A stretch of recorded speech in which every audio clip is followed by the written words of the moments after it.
Good afternoon, everyone. I'd like to start, before we start officially, thank you for everyone accommodating the change of time. We got bumped from early this morning on the tax appeals, so thank you for accommodating us as a chair and as a community. That being said, I'd like to call the April 8th, 2026 TRC meeting to order. It is 1:02. Just as an administrative item, this meeting was called for 9 a.m. That was our notice and our public notice. I was here as the chairman at 9 a.m. I opened the meeting and adjourned the meeting to 1 p.m. today. So I'll start with agenda item A, roll call. We have Mark Convoy, Jamie Gorman, Rich Bourbonnais, Jamie Rabbit. Dennis Bernier is not present today. And we have Liz Karp representing the planning board and staff of the planning department, Brian Wagner as the deputy director.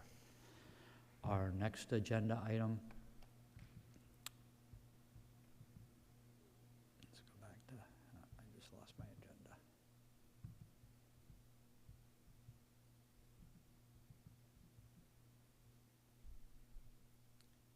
is item B, meeting minutes from March 11, 2026. I would entertain a motion to approve those. So moved. Thank you, Mr. Gorman. Do I hear a second? Second. Thank you, Liz. Any discussion on the March meeting minutes? Hearing none, we have a motion, a second. All in favor signify by saying aye. Aye. Any opposed? Abstentions? Hearing none, minutes are approved for March. Item number C is TRC review. We do not have any new items.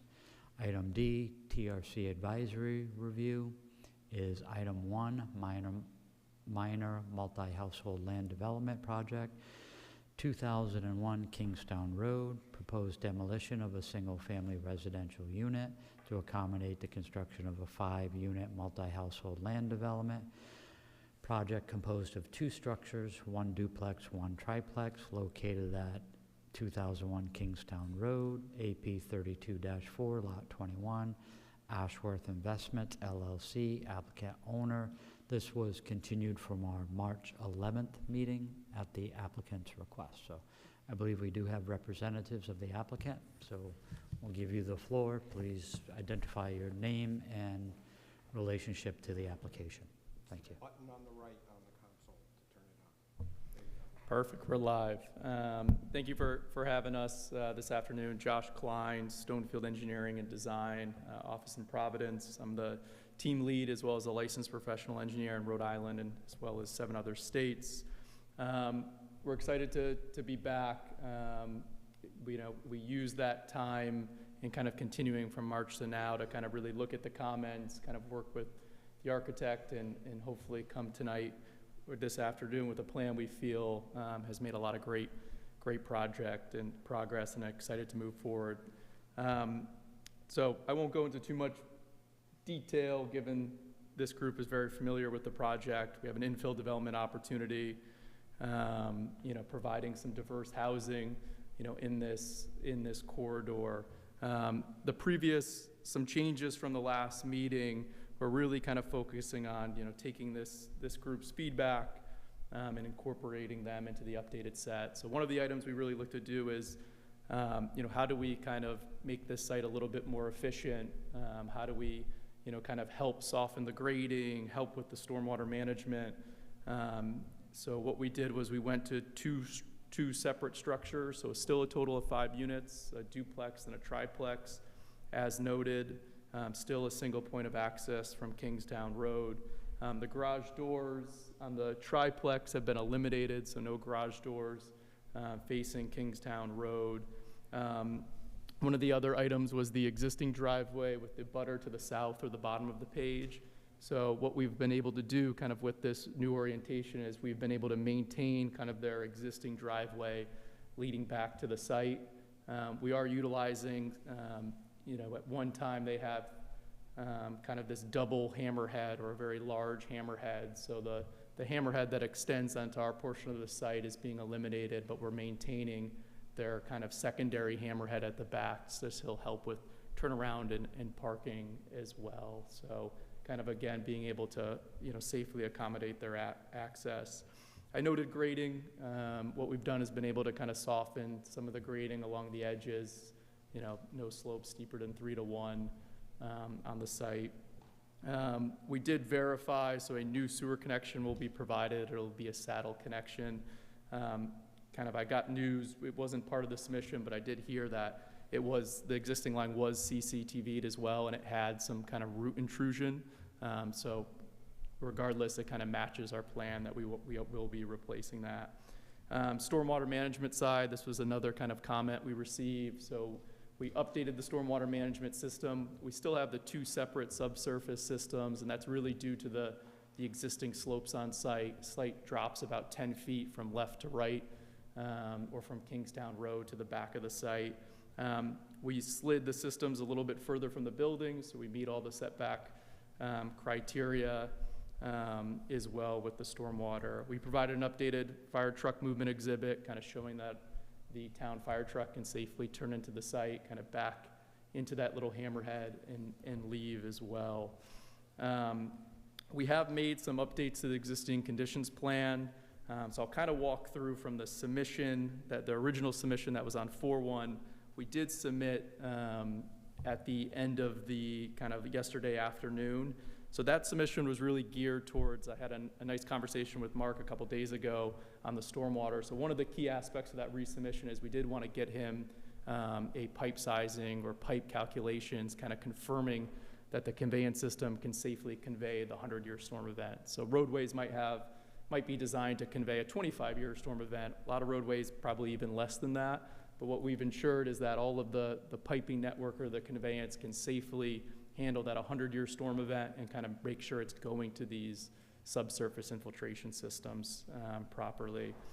So that wasn't included in there. So as part of the existing condition update, what we look to do is kind of reflect some of the changes that have happened since the boundary and topographic survey was done. So we kind of reflected the updated tree line. We showed the portion of the stone wall that had been removed. We did add, there's a post and wire fence on the abutting property, which is included in the package that I handed out. And just to note that bolt and wire fence, it does not follow the property line, so it is kind of angled into the abutting property. So, we showed where it is. We also highlighted the existing abutting house to the north as well. The other kind of 2 items that were included in the supplemental submission that went out yesterday is we just provided a color site plan, same plan that was submitted. We just colorized it for conversation's sake, and the latest architecturals. A couple of the additional open items when we, in the comment letter, items that I just wanted to kind of touch on because they're actively being worked on, or they're really kind of part of this process, is water. So I did want to confirm we have submitted a request to serve and a new service request from water. We have not received it. We did follow up as recently as today on that.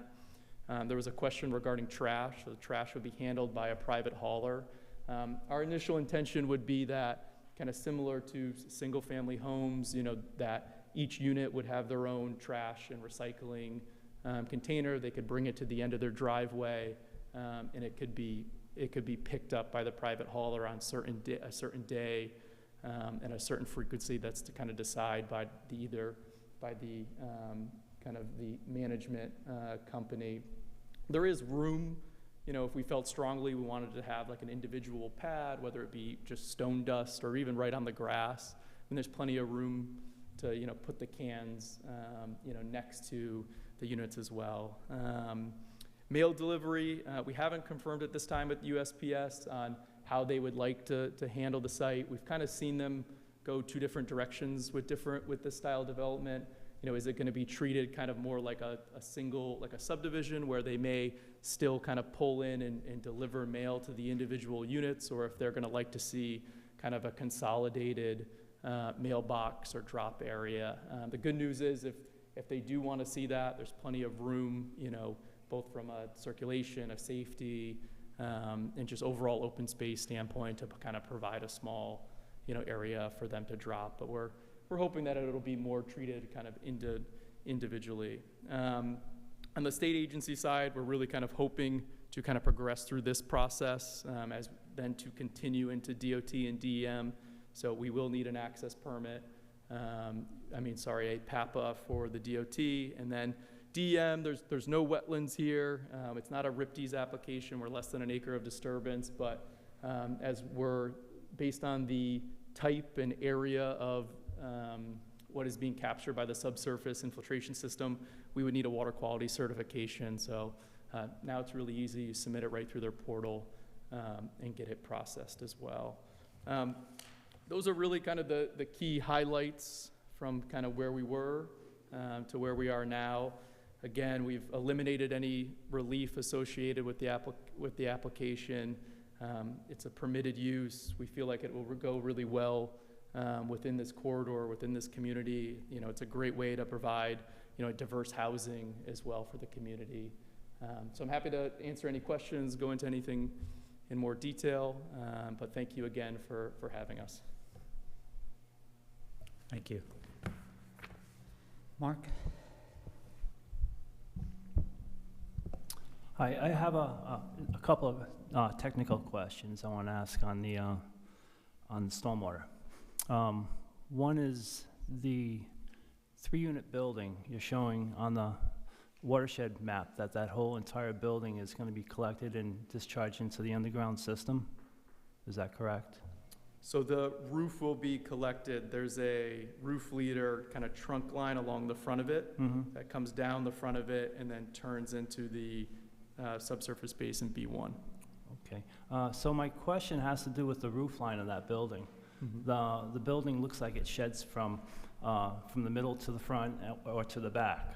So how is the water from the back section of the building going to be collected and put into this underground system? Because that area seems a lot lower than the front, and there was no connection shown on the plan on that. Yeah, what we would imagine is that a roof leader may have to kind of come along the side of the building and then come into grade to make the connection. So it wouldn't shed off the back of the property, so they would likely have to kind of work through it as like an architectural feature along the side of the building. Okay.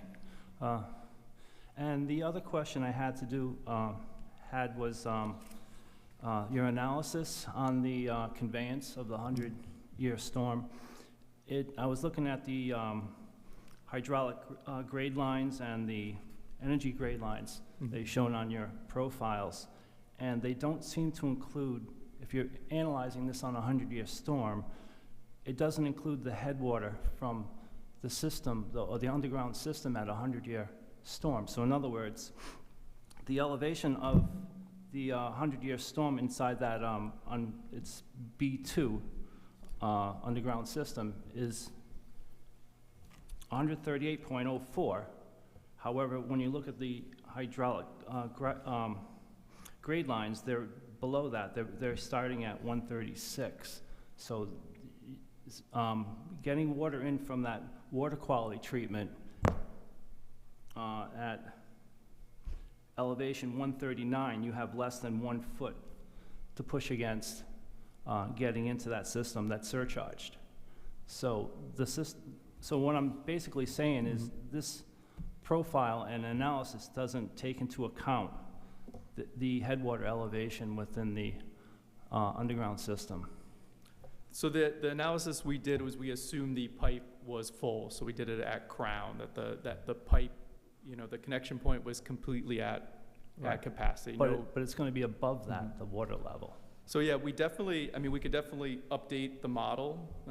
It would still, kind of the sizing would still allow the conveyance. Right, that's exactly what I'm looking for. Okay. Yeah, I think that's something we can provide. I mean, it could be included as a recommendation. I mean, I think ultimately, as we move it forward, we would work with you and make sure we kind of get you anything you need. Okay, that's all the questions I have. Thank you.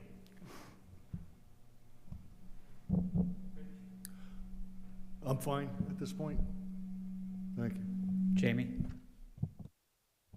Just a couple of things. I know the fire marshal's not here today, but initially he brought up the question of the closest fire hydrant. Was that noted on the plan? We did note it on the truck turn exhibit. It's about 150 feet away. You can see it, but it's right down in this area here. Okay. And then if you refer to what's on the screen here, you can see on the triplex, the rear of each unit has a patio, and the grade elevation there is consistently 132, and then the front is 138. So you have a 6-foot difference, yet the floor plan shows this front door and then the rear slider with no interior, like set of stairs. So I'm wondering, how is that gonna?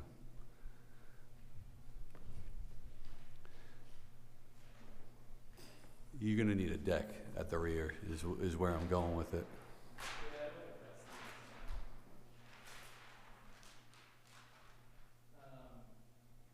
So the triplex does have a basement, so a walkout basement. So the intent would be the basement elevation is 132.5. The patios would be at 132, kind of sloping away, and there would be a 6-inch step on the exterior from the kind of basement down to the patio. Yeah, but you have it's not a 6. We're talking about 6-foot difference. So I'm looking at the grading plan C6. So the B elevation is 132.5. That contour that wraps behind the building is 132. Let me pull it up on this. But I do think we'd be happy to add a couple spots just to make it really easy, you know, as it goes forward.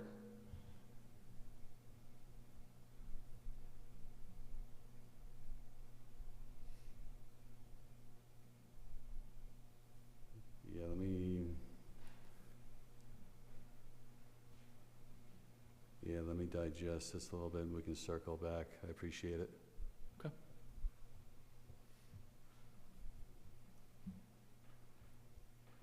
Liz?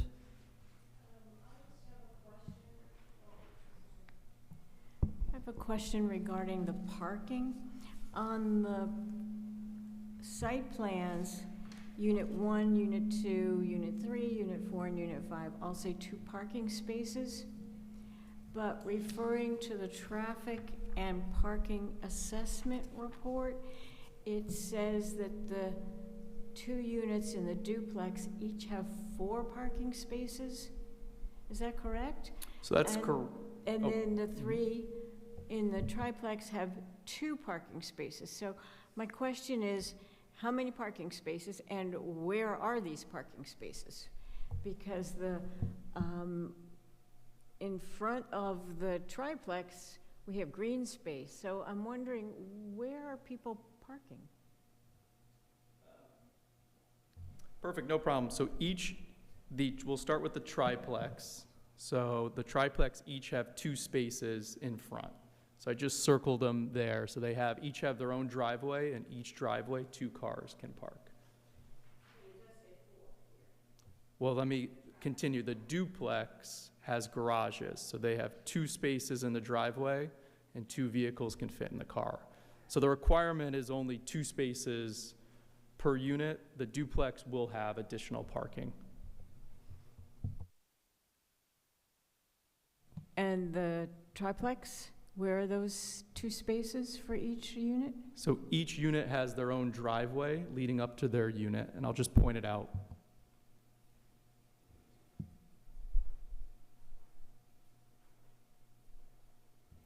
Okay.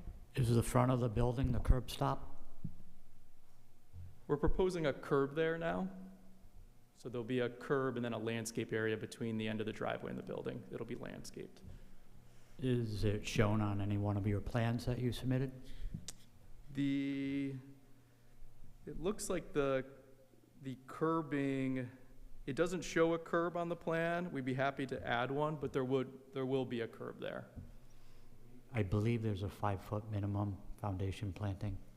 Okay. In our regs, which takes your 10 by 20 space, just following on Liz's point, takes your 10 by 20 space and makes it 10 by 15, so you're probably gonna have to adjust the location of the buildings. Your It parking spaces in front of the triplexes are 10 by 20. Yeah, there is a 5-foot area because the porch is 5 feet. But we'll make sure, I mean, again, we will be meeting that requirement. Okay, it's actually, Jamie, it actually shows as 18 by 20 on the newest site plan we received in front of each of the triplex units.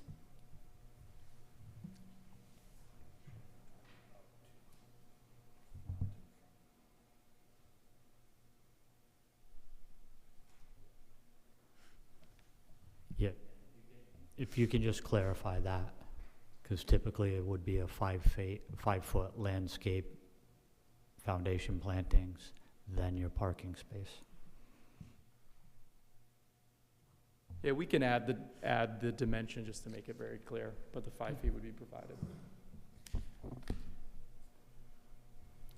Anything else, Liz? The only other question I have, I thought I had seen a lighting plan somewhere, and then I went back to look for it, and I couldn't find it, or maybe it was a blank plan. Could you give us some indication? I know all the details aren't worked out, but some indication of what you're thinking about in terms of site lighting? Yeah, I think right now there's no intent to kind of light the driveway with area lights or anything like that. It would really be kind of each individual unit having kind of safe lighting and decorative lighting. So you might have again, I'm not an architect, but I've done a lot of lighting plans. I would imagine the porches will have some type of soffit. There might be kind of a decorative fixture, maybe on either side of the garages for the duplex, and maybe some type of soft lighting on the front of the triplex to kind of help just provide a little bit of safe lighting for the future residents. But you're not thinking about any site lighting per No. se? We don't have any intent. Thank you. Okay, just going through a couple of the items and statements you made today. With regards to trash collection, you're not proposing a singular collection system. Your statement was individual. Correct, it'd be a private hauler. Okay, so they're gonna keep their trash inside their unit for a week? Two They- of your units have garages. Mm-hmm. 3 of your units are a triplex. So where are the 3, if I own a triplex, where am I keeping my trash for a week? Yeah, right now we don't have like a pad or like an area for them to kind of put their individual cans. That's something we could definitely look at as we go through the process. So you need to show where exterior trash is going to be stored. And if it's stored exterior, then you need to develop an enclosure or build it into the architecturals of the units. The 2 end units, you could simply do something connected to those. Your challenge is the middle unit. With regards to the parking and looking at, and I think Liz pointed this out, understanding there's garages on the duplexes. So basically you have two parking spaces within the duplex. However, typically those are 24 feet wide, and I think you have them at 20. So in all likelihood, those will be used as 1-car garages. So I'd have difficulty giving you credit for 3. Sorry, for 4 versus 1 and 2 exterior. The parking spaces, understanding for the triplexes, there's 2 in front of the unit. We just need to clarify the dimensional aspects of that. Can you explain the northern, we'll call it appendage, on your drive aisle in front of the triplexes? Is that intended to be overflow parking? Because what I'm gonna see is 2 cars there. And if I see 2 cars there, then don't meet the turning radiuses for my fire apparatus. There'll be a conflict based on what you've shown. Yeah, it is, as you're alluding to, right, to help the fire truck kind of safely maneuver on the site. What we've done in working with, I know Dennis isn't here today, I mean, So signage or it's longer striping. than it needs to be then. And by being longer than it needs to be, it looks like you're trying to fit 2 more parking spaces on your site. Yeah, it's not the intent. I mean, it's really Okay. there to help the fire truck navigate. I don't know if that, I was trying to pull my exhibit. We can look at it. If we're able to shrink it, we're more than happy to do so. We're also happy to stripe it, put fire lane, no parking, fire access, and kind of working with Dennis, what he sees would be the best solution. And you're gonna ticket people when they park in the fire lane? Well, they're going to have to manage the site, if someone calls, then it would be in violation of an approval. We have to ensure the fire truck can safely get into and out of the site. So you want the zoning enforcement officer to go out and be the parking police for Mm. line? How about we make you accommodate the fire turning and then don't make it look like it's 2 extra parking spots? No, I don't believe I said that. Our intent would be to sign it and stripe it to ensure people don't park there. Okay.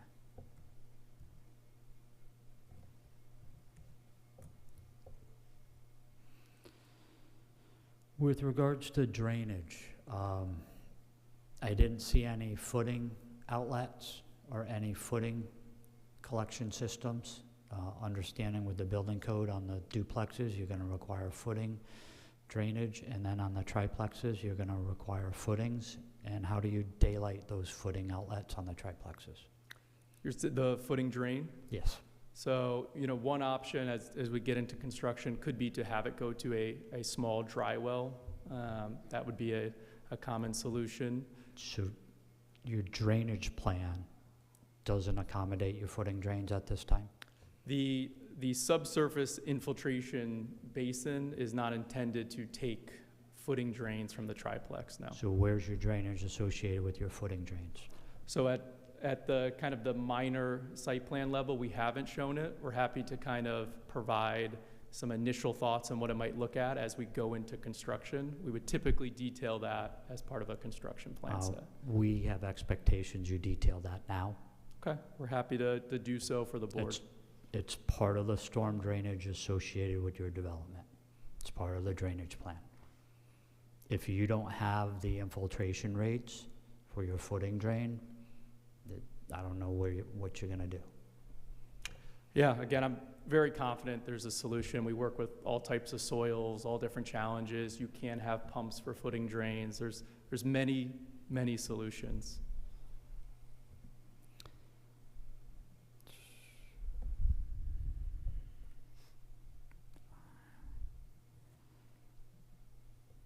You mentioned, to answer Mr. Conboy's point with regards to the roof lines for the units and the fact that the triplexes are kind of broken into east and west on the roof line. So the east side, you're saying, is gonna be a gutter system that's run at an elevation from the east to west.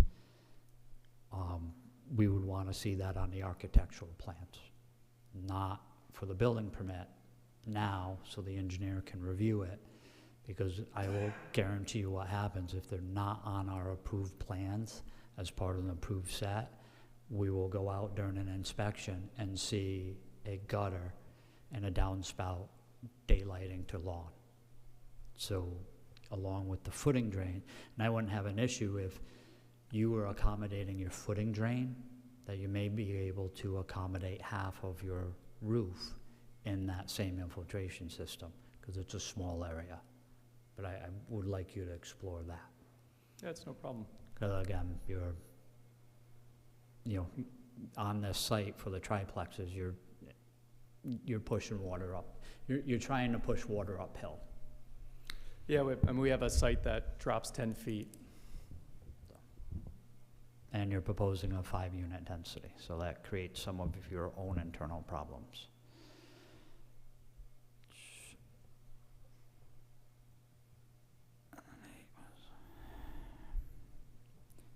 Are you proposing any overflow or guest parking? At this time, we're just proposing what's shown on the plan. Okay. So where does a guest park? So the person that occupies the unit would, if they have two vehicles, they'd have to coordinate with their guests to make sure that one of their spaces is available, or they'd have to coordinate with maybe another owner if they have an available space. So the answer is there's no overflow parking.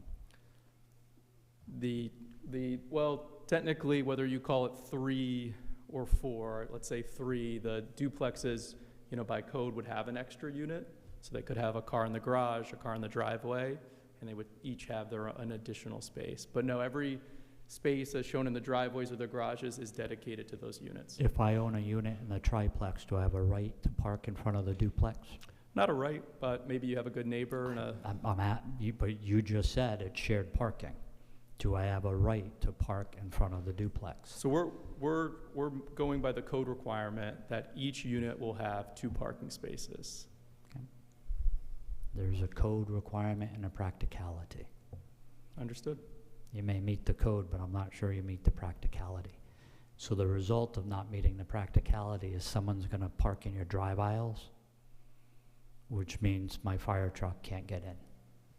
Again, our intent is not, we don't want people parking in the drive aisles and blocking other people. If striping a fire lane through that whole main driveway is Is that gonna be in something- the HOA agreements? I don't know if they've decided at this time how it's going to be set up.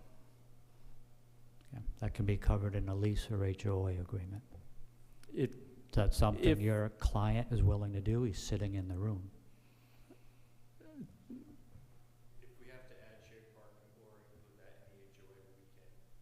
Okay.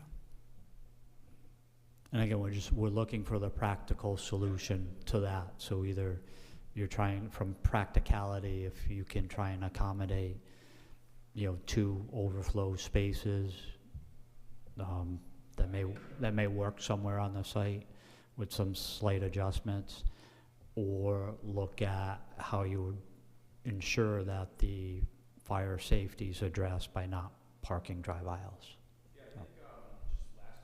If you could just, we won't pick up your voice recording wise. Sorry. Thank you.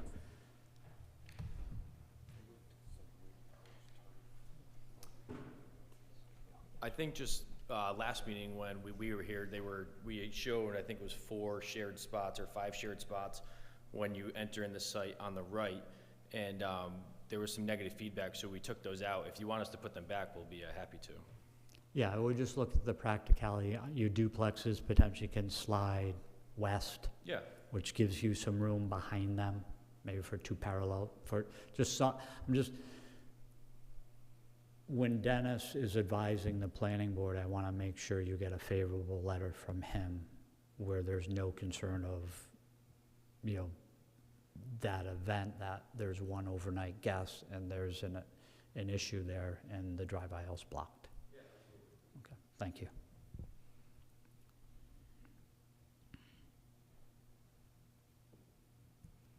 Is there anything else to add based on the conversation? What's an R-tank? It's not something I've ever seen before, but how big are they, or? Yeah, they're similar. It's a plastic system. So instead of like a Coltec or an ADS or et cetera, which is the arch system, it's a square box. They come in different sizes. I'd have to look into the detail which one we Yeah, did. you show the sizes, the general unit size, but then it doesn't say what this system is, so I'm not fully understanding how deep you're talking about. How big deep each does- tank is. I guess Mhm. overall, you're looking at, I guess I can look at the elevations, I guess. What's that? They're 17 or 18 inches? Does that sound about right? Is your question how deep the system is or how deep is the R tank itself? Well, what are you proposing? So the module is at, I can do it quick. It's Oh, you have top of module 137. Yeah. Oh, bottom of stone. So I'm not seeing like the bottom of the module. Like how, I'm not quite understanding how high you're stacking these things. let's And what are they, just hollow units? So they're not completely hollow. They kind of have like a honeycomb type system. Okay. But then the feed to it, it just feeds to the stone, and the stone just floods the entire system? No, they have like the pipe can be received into the system. So there's a few different, if you look on C14, you'll see like the boot detail where they abut it up to the R-tank system and how they do that. So that kind of helps, I guess, visualize how would they connect to the R-tank system itself. Yeah, the only thing, I mean, I've used the StormTex in the past and Caltech and all those. The only thing I would caution you, and, it's, perhaps DEM. Has this gone to DEM yet, or UIC? We'll need a water quality permit, under an acre, but for the impervious area that's going to it triggers a water quality. It's not a UIC? You don't need No, an it's not a underground UIC. control for this? No? Just because it's not, that surprises me. I thought parking lots would be UIC. They're gonna need Just water quality? they're gonna need a water quality because they need a discharge permit, stormwater discharge permit to register it. Yeah, but not the UIC. No, not UIC. UIC for this Oh, one. okay. All right, good. That's news to me. Yeah, the only thing I'd caution you with regard to this system, it's just not something I'm familiar with, but I'm not sure how, I know you have a basin with a sump, in advance you're calling that your water quality. So pre-treatment with the R-tank, so for example, DEM recognizes the isolator row as a Well, pre-treatment, so okay. R-tank does not have like an isolator row. Well, that's what I'm trying to, So we're that's what I'm doing getting to. a water quality unit, a context CDS unit. Okay, and you're confident that the sediment removal on that won't, those sediments aren't gonna make their way into that system? No, I mean, R-tanks, especially in the New England region, it's a very popular system. It's been around a long time. There are a lot of projects. Maine really loves the R-tank. They have really high standards for water quality treatment, green infrastructure. They've been using it for a very long time. We've used it in Rhode Island, Mass, New Jersey, New York, New Hampshire, and Maine as well. Okay. Are you proposing 2-foot sumps on your basins? So the water quality units have a sump, and then I gotta say, I think we might just have water quality units. Let me double check. Yeah, they only have Yeah. two, they only have two water quality. So there's only 2 inlets, so there's no catch basins. So the inlets themselves are the water quality, the pre-treatment devices.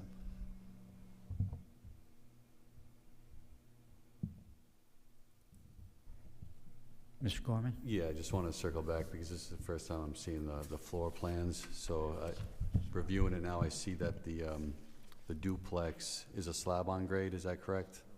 That is correct. And then the triplex has a basement, so that clarifies that. Looks like you have, still the ceiling height, top of floor, you have 8-foot difference from slab to top of floor. Seems kind of tight.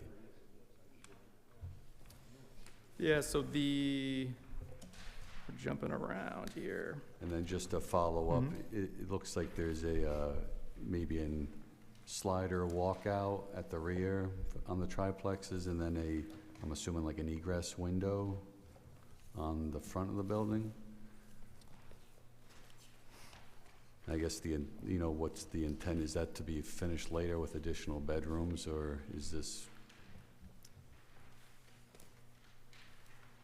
Just curious. No, the basement's not intended to be finished with bedrooms. Thank you. But could you clarify that, though? Is that a window and a window well in the front of that building on the floor plan? So I know, I'm looking at the plans that the architect submitted. Well, I'll have to confirm that if that's a carryover from the floor above, because it looks like there's a window in the same place. But it does look like the intent is that's a window well. Okay, thank you.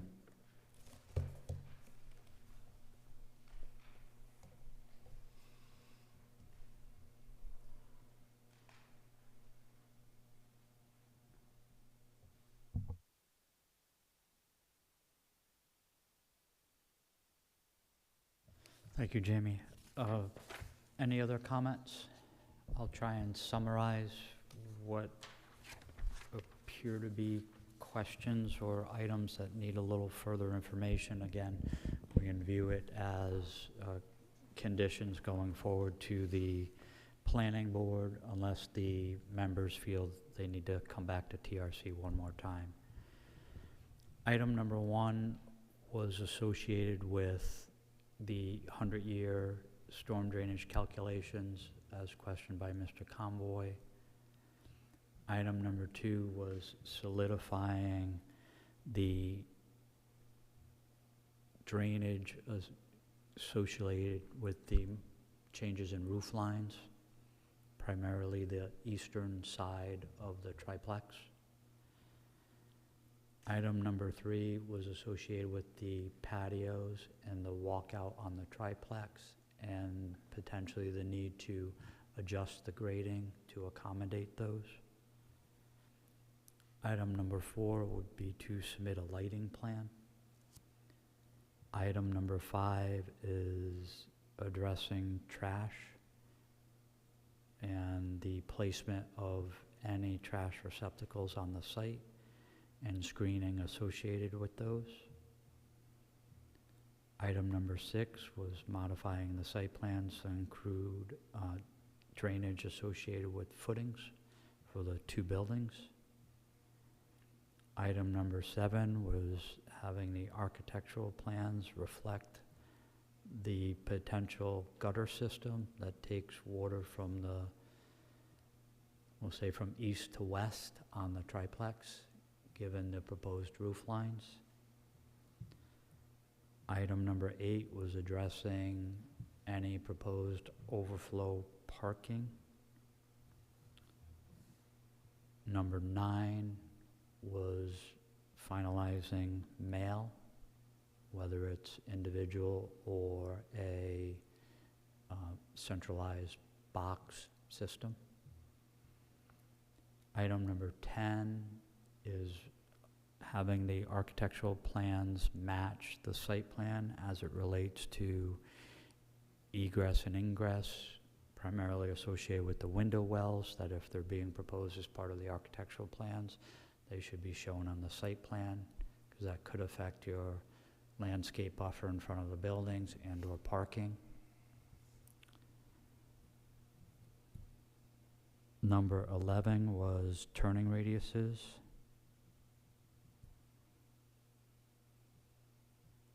As they relate to potentially modifying the access aisles and actually reducing the length of the access aisles beyond what is needed to accommodate those turning radiuses, primarily associated with the northern terminus on the site, northwest of the triplexes. Is that one clear?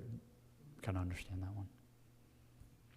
Is that a fair summation of what was discussed? I'd say so. Jamie, did you, I missed it, did you include guest parking or overflow parking in your comments? It's item number 8. Item number 8, yes. Okay, Yep. thank you. So do any of the members of TRC feel that they need to see plans revised before it goes to the planning board, or are the members comfortable that the revisions can be made? The assumption is revisions are made prior to the planning board seeing a revised set. Everybody comfortable with that? With that being said, I would entertain a motion to move this to the planning board with the understanding that the applicant will address the 11 items discussed by the technical review committee members. Thank you, Mr. Gorman. Do I hear a second? I'll second. Thank you, Liz. Is there any discussion on the motion? Hearing none, all those in favor signify by saying aye. Aye. Any opposed? Any abstentions? Motion carries. Thank you. Thank you. Appreciate everyone's time. Then our next agenda item is E. I'd entertain a motion to adjourn at 1:47. Mr. Bourbonnais, second. Liz, all those in favor of the motion to adjourn, signify by saying aye. Aye. Thank you. Meeting adjourned.